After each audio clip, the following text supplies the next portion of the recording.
पुराण अनुसूची के भाग 7 में आपका स्वागत है। आज की प्रस्तुति में आप यमलोक के 4 द्वारों का संपूर्ण वर्णन जानेंगे और यह भी कि किस तरह की जीवात्माओं को कौन से द्वार से प्रवेश कराया जाता है। वह यमपुरी बहुत विशाल है।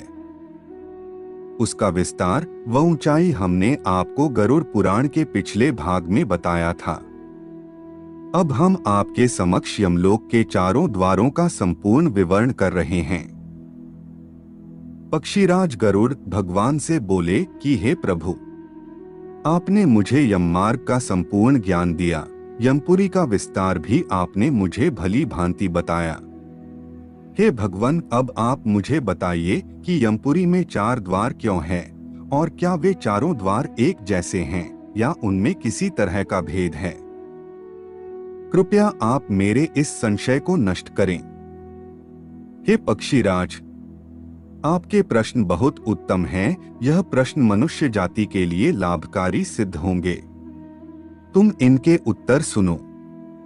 यमपुरी में कुल 4 द्वार हैं, पूर्व, उत्तर, पश्चिम और दक्षिण। इन सभी 4 द्वारों की अपनी ही अलग विशेषताएं हैं। सर्वप्रथम मैं तुम्हें यमपुरी के पूर्व द्वार का महत्व बता रहा हूं। यमपुरी का पूर्व द्वार बहुत ही सुंदर है। वहां फहराती हुई सैकड़ों पताकाएं उसकी शोभा बढ़ाती हैं। हीरे, नीलम, पुखराज और मोतियों से वह द्वार सजाया हुआ है। वहां गंधर्वों और अप्सराओं के गीत और नृत्य होते रहते हैं। उस द्वार से देवताओं, ऋषियों, योगियों, गंधर्वों, सिद्ध मुनि जनों, यक्षों और विद्वानों का प्रवेश होता है। उत्तर द्वार। इस नगर का उत्तर द्वार घंटा, छत्र तथा नाना प्रकार के रत्नों से अलंकृत है। वहां वीणा और वेणु की मनोहर ध्वनि गूंजती रहती है। गीत, मंगलगान तथा ऋग्वेद आदि के उच्चारण वहां होते रहते हैं। वहां महर्षियों का समुदाय विराजमान रहता है। उस द्वार से उन्हीं पुण्यात्माओं का प्रवेश होता है जो धर्मज्ञ और सत्यवादी हैं, जिन्होंने गर्मी में दूसरों को जल पिलाया और सर्दी में अग्नि का सेवन कराया है, जो थके व हारे हुए मनुष्यों की सेवा करते और सदा प्रिय वचन बोलते हैं, जो दाता यानी दान देने वाले गुरु और माता पिता के भक्त हैं, तथा जिन्होंने ब्राह्मणों की सेवा और अतिथियों का पूजन किया है, वे उत्तर द्वार से ही पुरी में प्रवेश करते हैं। पश्चिम द्वार। यमपुरी का पश्चिम महाद्वार भांति भांति के रत्नों से विभूषित है। विचित्र विचित्र मणियों की वहां सीढ़ियां बनी हैं। देवता उस द्वार की शोभा बढ़ाते रहते हैं। वहां ढोल, मृदंग और शंख आदि यंत्रों की ध्वनि हुआ करती है। सिद्धों के समुदाय सदा हर्ष में भरकर उस द्वार पर मंगल गान करते हैं। जो मनुष्य भगवान शिव की भक्ति में संलग्न रहते हैं, जो सब तीर्थों में गोते लगा चुके हैं, जिन्होंने पंचाग्नि का सेवन किया है, जो किसी उत्तम तीर्थ स्थान में अथवा कालिंजर पर्वत पर प्राण त्याग करते हैं, और जो स्वामी, मित्र अथवा जगत का कल्याण करने के लिए एवं गौ की रक्षा के लिए मारे गए हैं, वे शूरवीर और तपस्वी पुरुष पश्चिम द्वार से यमपुरी में प्रवेश करते हैं।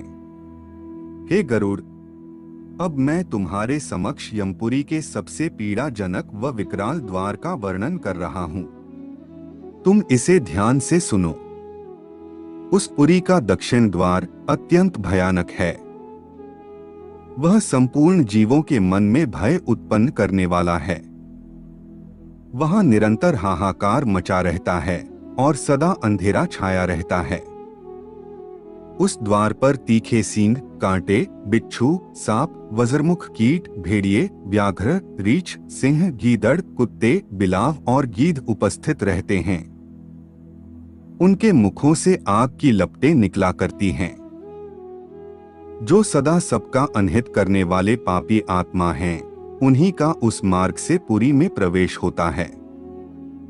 जो ब्राह्मण, गौ, बालक, वृद्ध, रोगी, शरणागत, विश्वासी, स्त्री, मित्र और निहत्थे मनुष्य की हत्या कराते या करते हैं, पराई स्त्री के साथ संभोग करते हैं, दूसरों के धन का अपहरण करते हैं, संपत्ति हड़प लेते हैं, दूसरों को जहर देते और उनके घरों में आग लगाते हैं, किसी के वस्त्र, वस्तु और आभूषण की चोरी करते हैं, दूसरों की विवशता देखकर उनके प्रति क्रूरता का बर्ताव करते हैं, सदा झूठ बोलते हैं, नगर, राज्य तथा राष्ट्र को महान दुख देते हैं, झूठी गवाही देते, कन्या बेचते, अभक्ष्य भक्षण करते, माता पिता को कटुवचन सुनाते तथा और भी अन्य प्रकार के महापापों में संलग्न रहते हैं, वे सब दक्षिण द्वार से यमपुरी में प्रवेश करते हैं। हे खगेश, आशा है कि मेरे द्वारा बताए गए वचनों से तुम्हारे यह संशय नष्ट हो गए होंगे। वर्तमान में मनुष्य अपनी मानसिकता और विचारों के कारण ही अपने जीवन को स्वर्ग व नरक में परिवर्तित करता है। वह मनुष्य यह नहीं सोचता कि जीवन केवल मृत्यु तक ही नहीं, अपितु मृत्यु के पश्चात भी है और बुरे कर्मों का वास्तविक फल तो मृत्यु के बाद ही मिलता है। आज की वीडियो में केवल इतना ही।